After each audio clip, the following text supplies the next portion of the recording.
భారత ప్యాసింజర్ వాహన మార్కెట్లో పోటీ రోజురోజుకు పెరుగుతున్నప్పటికీ ఫ్రెంచ్ ఆటోమొబైల్ దిగ్గజం రెనాల్ట్ తన ప్రత్యేక స్థానాన్ని నిలబెట్టుకుంటూ ముందుకు సాగుతోంది. వినియోగదారుల అభిరుచులకు అనుగుణంగా సరసమైన ధరల్లో ఉపయోగకరమైన ఫీచర్స్ తో వాహనాలను అందించడం ద్వారా కంపెనీ మార్కెట్లో తన ఉనికిని మరింత బలోపేతం చేసుకుంటుంది. ముఖ్యంగా క్విడ్, కైగో, ట్రైబర్ వంటి మోడళ్లకు కొనసాగుతున్న డిమాండ్ కంపెనీ అమ్మకాల వృద్ధికి కీలకంగా మారింది. తాజా అమ్మకాల గణాంకాలు చూస్తే 2026 మే నెల రెనాల్ట్ కు ఎంతో విజయవంతమైన కాలంగా నిలిచినట్లు స్పష్టమవుతోంది. కంపెనీ గత నెలలో భారత మార్కెట్లో మొత్తం 4113 ప్యాసింజర్ వాహనాలను విక్రయించింది. గత ఏడాది మే నెలలో నమోదైన 2502 యూనిట్ల అమ్మకాలతో పోలిస్తే ఇది గణనీయమైన పెరుగుదల. ఈ నేపథ్యంలో రెనాల్ట్ ఏకంగా 64% వార్షిక వృద్ధిని నమోదు చేసింది. మార్కెట్లో కొత్త మోడళ్లు, భారీ డిస్కౌంట్లు, తీవ్రమైన పోటీ ఉన్నప్పటికీ రెనాల్ట్ ఈ స్థాయి వృద్ధిని సాధించడం గమనార్హం. ముఖ్యంగా వినియోగదారుల అవసరాలను ముందుగానే అంచనా వేసి సరైన సమయంలో వాహనాలను అందుబాటులో ఉంచడం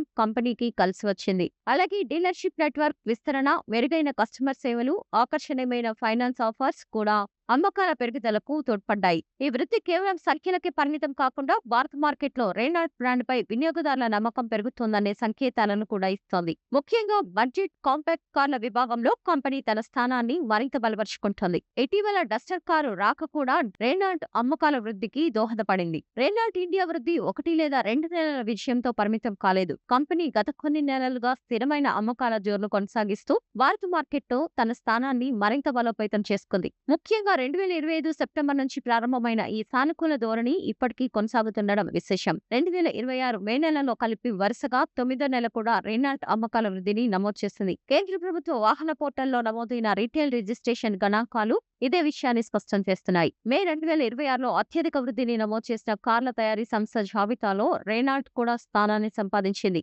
మార్కెట్లో తీవ్రమైన పోటీ ఉన్నప్పటికీ కంపెనీ స్థిరంగా ముందుకు సాగుతోంది. సెప్టెంబర్ 25 నుంచి మే 2026 వరకు ఉన్న 9 నెలల కాలంలో రెనాల్ట్ మొత్తం అమ్మకాలు 38,225 యూనిట్లకు చేరుకున్నాయి. గత ఏడాది ఇదే కాలంతో పోలిస్తే 46% వృద్ధి. ఈ గణాంకాలు కేవలం తాత్కాలిక డిమాండ్ ఫలితం కాదని, కంపెనీ ఉత్పత్తులపై వినియోగదారుల నమ్మకం పెరుగుతోందని సూచిస్తున్నాయి. క్విడ్, కైగో, ట్రైబర్ వంటి మోడళ్లకు దేశవ్యాప్తంగా లభిస్తున్న ఆదరణ కూడా కంపెనీ వృద్ధికి బలమైన పునాదిగా నిలుస్తోంది. సరసమైన ధరలు, మెరుగైన ఫీచర్స్, తక్కువ నిర్వహణ ఖర్చు వంటి అంశాలు రెనాల్ట్ కార్లను కొనుగోలుదారులకు ఆకర్షణీయంగా మారుస్తున్నాయి. ఎంతో కాలంగా ఎదురుచూస్తున్న కొత్త రెనాల్ట్ డస్టర్ మార్కెట్లోకి రానుండడంతో కంపెనీపై మళ్లీ ఆసక్తి పెరిగింది. డస్టర్ తర్వాత రెనాల్ట్ బ్రిడ్జర్ పేరుతో కొత్త సబ్ కాంపాక్ట్ ఎస్యూవీతో పాటు పెద్ద 7 సీటర్ ఎస్యూవీని కూడా ప్రవేశపెట్టేందుకు సిద్ధమవుతుంది. భవిష్యత్ వృద్ధిని దృష్టిలో పెట్టుకుని రెనాల్ట్ తన గ్లోబల్ ఫ్యూచర్ రెడీ వ్యూహాన్ని అమలు చేస్తోంది. ఇందులో భాగంగా 2030 నాటికి ప్రపంచవ్యాప్తంగా 36 కొత్త మోడళ్లను విడుదల చేయాలని కంపెనీ లక్ష్యంగా పెట్టుకుంది.